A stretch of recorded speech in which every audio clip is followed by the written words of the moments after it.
काबा। ये black colour का structure secret से भरा हुआ है। Black stone sent down by God to earth. Is it actually a meteorite? और इसकी हिस्ट्री खून से भरी हुई है। इस काबे का आपके दिल से जुड़ा एक राज है जो कि आज आप जानने वाले हो, तो चलें जान। अगर काबा की हिस्ट्री को देखा जाए तो ये हजरत आदम के टाइम की है। काबा को सबसे पहले हजरत इब्राहिम अलैहिस्सलाम ने नहीं बल्कि हजरत आदम ने इबादत करने के लिए बनाया था। लेकिन फिर इसके कई सदियों बाद हजरत नूह अलैहिस्सलाम के टाइम पर पूरी दुनिया में एक बड़ा फ्लड आया जिससे काबा डिस्ट्रॉय हो गया और सिर्फ इसके कुछ निशान रह गए थे जिनका नबियों और फरिश्तों को पता होता था। लेकिन फिर एक दिन इस दुनिया में अल्लाह के खलील का जन्म हुआ, इब्राहिम। हजरत इब्राहिम अलैहिस्सलाम अल्लाह से शदीद मोहब्बत करते थे और उन्होंने अल्लाह के लिए अपनी हर एक अजीज चीज कुर्बान की।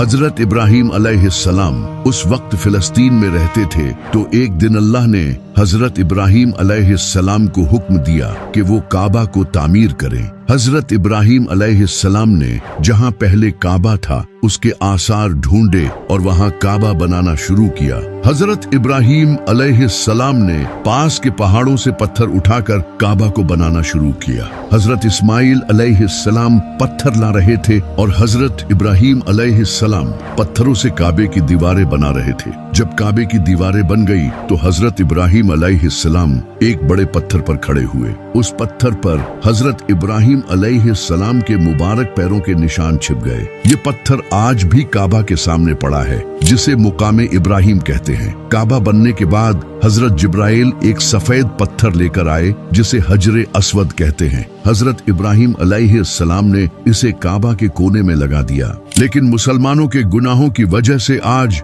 ये पत्थर काला हो चुका है। हजरत इब्राहिम और इस्माइल अलैहिस्सलाम जब काबा को बना रहे थे तो वो साथ ही ये दुआ कर रहे थे, ऐ हमारे रब, हमसे ये कबूल फरमा, बेशक तो सुनने वाला और जानने वाला है। ऐ हमारे रब, हमें अपना मुसलमान बना और हमारी नस्ल से एक मुसलमान उम्मत बना जो तेरी फर्मा बरदार हो। जब हजरत इब्राहिम अलैहिस्सलाम ने काबा को बनाया था तो उस वक्त काबा स्क्वायर नहीं बल्कि रेक्टेंगुलर शेप में था, और ये जो हिजरे इस्माइल वाली जगह है ये भी उस वक्त काबा में इंक्लूडेड थी। इसके दो दरवाजे थे, एक एंट्री के लिए और दूसरा दरवाजा एग्जिट के लिए था, और इसकी हाइट 9 हाथ ऊंची थी। इसके बाद हजरत इस्माइल अलैहिस्सलाम की नस्ल वक्त गुजरने के साथ साथ काबा की देखभाल करती रही और आहिस्ता आहिस्ता लोगों ने काबा में बुत रखने शुरू कर दिए। फिर साल 570 ईस्वी में जब नबी सल्लल्लाहु अलैहि वसल्लम की पैदाइश का साल आया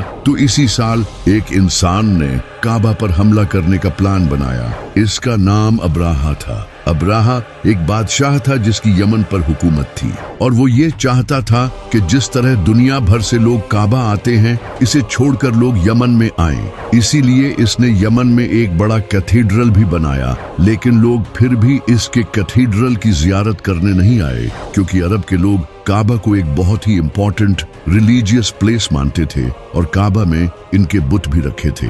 इससे परेशान होकर अब्राहा ने काबा को तबाह करने का फैसला किया। अब्राहा ने एक बड़ी फौज तैयार की जिसमें बड़े बड़े हाथी थे जो अरब के लोगों के लिए बहुत खतरनाक थे, क्योंकि अरब के लोगों ने जिंदगी में कभी हाथी नहीं देखे थे। इनके घोड़े भी हाथियों से डरते थे। अब्राहा अपनी फौज को लेकर यमन से मक्का की तरफ रवाना हुआ।